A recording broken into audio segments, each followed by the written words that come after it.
বলিউড ইন্ডাস্ট্রিকে তো আমরা always follow করি। শিল্পা শেট্টি কুন্দর, ওনার কিন্তু একটা বড় রেস্টুরেন্ট আছে। প্রিয়াঙ্কা চোপড়ার কথা বলি, ওনার কিন্তু কসমেটিক্স ব্র্যান্ড আছে। ক্যাটরিনা কাইফ বলি, তার কিন্তু মেকআপ ব্র্যান্ড আছে। আমার মনে হয় যে প্রত্যেকটা শিল্পীরই উচিত বিজনেসে নিজেকে ইনভলভ করা। কোটি টাকার কাবিন করেছি সেই দিনের অপু বিশ্বাস, আজকে 2026-এর অপু বিশ্বাস আপনারা কিন্তু মেলাতে পারবেন না। শাহরুখ খানকে পার্সোনালি পছন্দ করতাম, কাজলকে পছন্দ করতাম।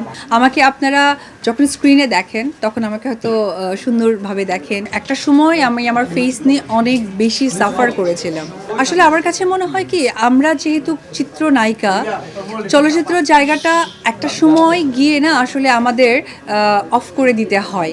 কারণ চলচ্চিত্র বা এই যে সোশ্যাল জায়গাটা বা আমরা যে হচ্ছে গিয়ে আর্টিস্ট, আমাদের তো একটা এন্ডিং আছে। খুব স্বাভাবিক, যখন আমি কোটি টাকার কাবিন করেছি সেই দিনের অপু বিশ্বাস, আজকে 2026-এর অপু বিশ্বাস, কখনোই আমার গ্ল্যামার, আমার কাজ আপনারা কিন্তু মেলাতে পারবেন না। চেঞ্জেস আসবে এবং এই বিনোদন জগৎটা হচ্ছে প্রতিনিয়তই মানুষ নতুনত্ব দেখতে চায়, নতুনত্ব পছন্দ করে। অবশ্যই একটা সময় যেমন আমি শাহরুখ খানকে পার্সোনালি পছন্দ করতাম, কাজলকে পছন্দ করতাম।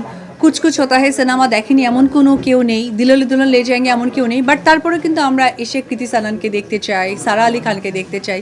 তো আমাদের এই জগৎটা আসলে চেঞ্জেস, চোখের সৌন্দর্য, ভালো লাগার সৌন্দর্য, আবেগের সৌন্দর্য। তো সেই জায়গা থেকে আমি বলবো যে আমি যেহেতু একজন চলচ্চিত্র নায়িকা, আর এই বিউটিফিকেশন অর্থাৎ পার্লারের সাথে কিন্তু আমি সেই বলতে পারেন শুরু থেকেই জড়িত।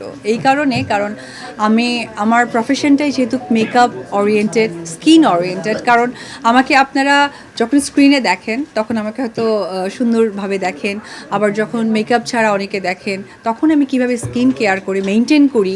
তো এই প্রশ্ন উত্তরগুলো কিন্তু একটা নায়িকা বা অ্যাক্ট্রেসের সাথে কিন্তু ওতপ্রোতভাবে জড়িত।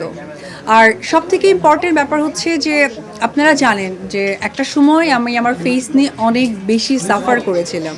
তো অনেক বেশি সাফার করার কারণে সেটাকে আবার ঠিকঠাকও আমি করেছি। তো এই যে আমার এক্সপিরিয়েন্স, আমার যে জার্নি, সেটা কিন্তু আমি বিউটিফিকেশনে দেখেছি। তো সর্বোপরি একটি কথাই বলবো, আমার কাছে মনে হয়েছে যারা বা যেসব মানুষরা আমাকে মানে মনে করে, আমাকে চিন্তা করে, আমার ভালো মন্দ জানতে চায়, তখন আমার দায়িত্ব জায়গাটা মনে হয় যে ওকে ফাইন, আমি যখন আমার একটা প্রতিষ্ঠান দিব, সেই প্রতিষ্ঠান থেকে যখন আমি এই ইনফরমেশনটা দিব সেটা অথেন্টিক হবে, বিশ্বাসযোগ্য হবে, ভালো লাগাটা বেড়ে যাবে।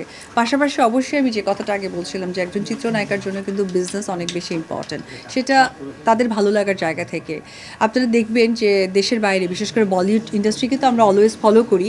আপনি দেখবেন যে শিল্পা শেট্টি কুন্দর, ওনার কিন্তু একটা বড় রেস্টুরেন্ট আছে। যদি আমরা প্রিয়াঙ্কা চোপড়ার কথা বলি, ওনার কিন্তু ওয়ার্ল্ড ওয়াইড হচ্ছে কসমেটিক্স ব্র্যান্ড আছে।